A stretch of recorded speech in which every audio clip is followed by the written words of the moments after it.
Emmanuel Daguerre. Prévision énergétique de mai 2017 avancée, en finir avec les anciens vœux et les anciens modèles. Mes amis, merci de prendre le temps de vous joindre à moi tous les mois en vous connectant de cette façon. C'est vraiment l'un des moments forts du mois que j'attends toujours avec impatience. Transition. Nous sommes actuellement dans une période transitionnelle unique, individuellement et en tant qu'ensemble. En période de grande transition, le mental passe souvent en mode de survie, car tout change. Ce qui peut susciter beaucoup de peur. La peur est un signe de résistance. Le mental essaie de s'accrocher aux histoires, aux schémas du passé avec lesquels il s'est identifié ou il se sent confortable, pour se sentir en sécurité et protégé. Cette tendance du mental, à résister au changement en essayant de s'accrocher au passé, est à son maximum en ce moment. Ce qui fait remonter à la surface de nombreux déséquilibres non résolus que nous pouvons encore avoir dans notre corps, notre mental et nos émotions. Pourtant, lorsque cette résistance apparaît, c'est une confirmation claire que de grandes percées arrivent à grands pas, si nous nous ouvrons à celles-ci. Avancées importantes. Les nombreuses avancées essentielles sur notre chemin d'évolution commencent dans ce que nous voyons comme étant une dégradation du mental, du corps ou des émotions. Bien sûr, notre esprit ne nous regarde jamais comme brisé en aucune façon. Il ne voit que la plénitude et la perfection en nous. C'est pourquoi les dépressions ne sont jamais une expérience de l'esprit. Elles sont une expérience du mental. Elles se produisent lorsque le mental pense qu'il a atteint un point de basculement, la réalisation inconfortable que les anciennes pensées, méthodes ne nous servent plus. La dépression vient du choc de constater que le changement doit se produire, même si cela est ressenti comme très inconfortable par le mental. Il ressent les changements internes qui accompagnent l'évolution, car il a été formé à penser au changement comme quelque chose qui supprime l'identité qu'il s'est créée pour lui-même. Il craint de ne plus être nécessaire de la façon dont il fonctionne habituellement. Pourtant, il semble toujours y avoir des gens qui savent comment embrasser le changement et qui ne sont pas troublés par les changements que le mental doit faire. Ils semblent pouvoir se réinventer, évoluer vers une version encore plus grande de ce qu'ils sont. Comment sont-ils en mesure d'évoluer sans lutter, et d'embrasser avec joie le changement?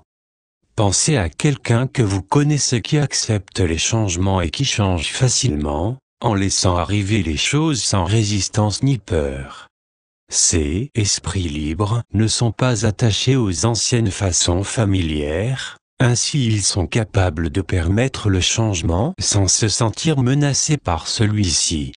Notez comment vous vous sentez lorsque vous êtes autour d'une personne comme celle-ci.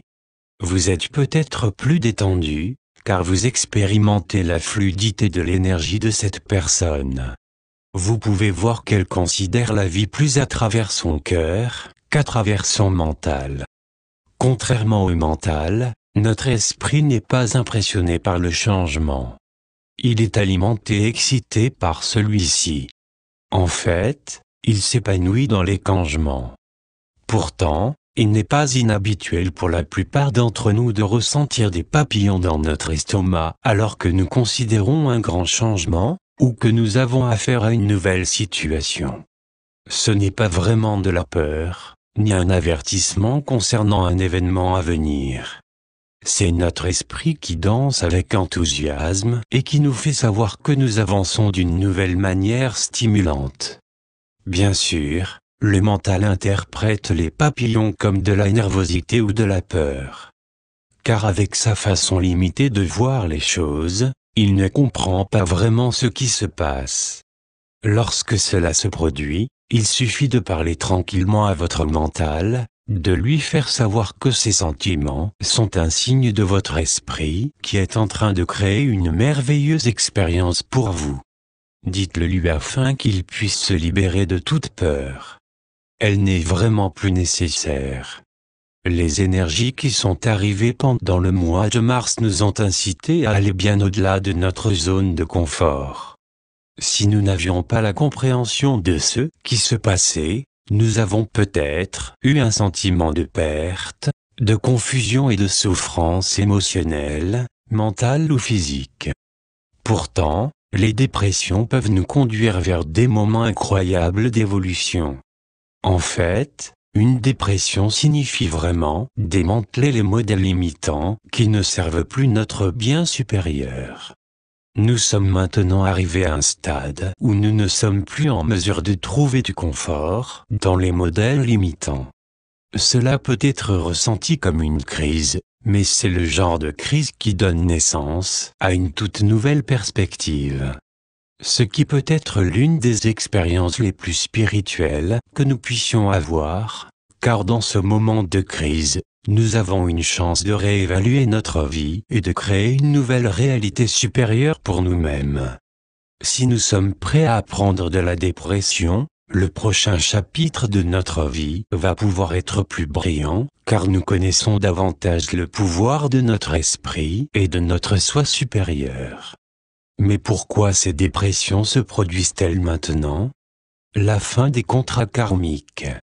La grande raison pour laquelle tout semble actuellement un peu plus difficile que d'habitude, c'est parce que c'est un moment où d'anciens contrats karmiques, des vœux et des engagements que nous avons pris au cours de nombreuses vies, consciemment ou non, arrivent à la surface afin que nous en prenions conscience pour les dissoudre complètement.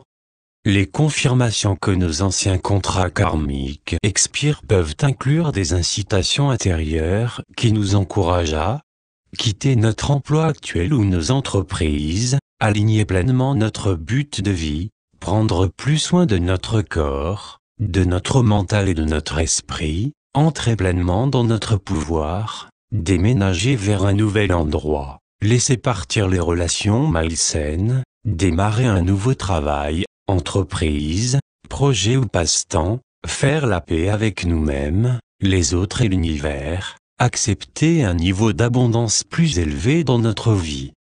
Temps d'achèvement. L'achèvement est un temps sacré dans notre vie qui signifie une fermeture profonde. C'est la fin d'un ancien chapitre et le début d'un nouveau. L'achèvement ne consiste pas à se débarrasser en force de tout ou de n'importe qui dans notre vie. Il ne s'agit pas de réparer quelque chose. Il s'agit en fait de comprendre que nous sommes arrivés à un point de notre vie où certains contrats, vœux et obligations que nous avons eus avec certaines personnes, lieux, expériences et nous-mêmes ont été remplis.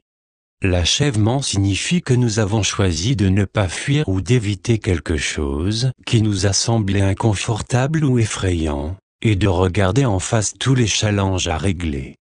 Nous avons appris nos leçons et nous n'avons plus besoin de recréer cette expérience dans notre vie. L'achèvement peut même se produire chez les membres d'une famille d'âmes et chez les âmes sœurs. C'est ce qui semble être le plus difficile pour la plupart des gens, car nous pouvons nous rappeler de nous être sentis tellement connectés à ces magnifiques esprits à un moment donné. Lorsqu'un achèvement se produit au niveau de l'âme, il reste un amour rempli de compassion. S'il reste moins que de la compassion, c'est que l'achèvement n'a pas encore été entièrement atteint. Si vous êtes quelqu'un qui expérimente actuellement un achèvement, sachez que vous êtes exactement là où vous êtes censé être dans votre voyage. Des moments comme ceux-ci nous aident à mettre tout en perspective et à apprécier les bénédictions quotidiennes dans notre vie. Une fois l'achèvement accompli et l'intégration faite, de nouvelles aventures merveilleuses nous attendent. Jusqu'à la prochaine fois, miraculeusement vôtre, Emmanuel.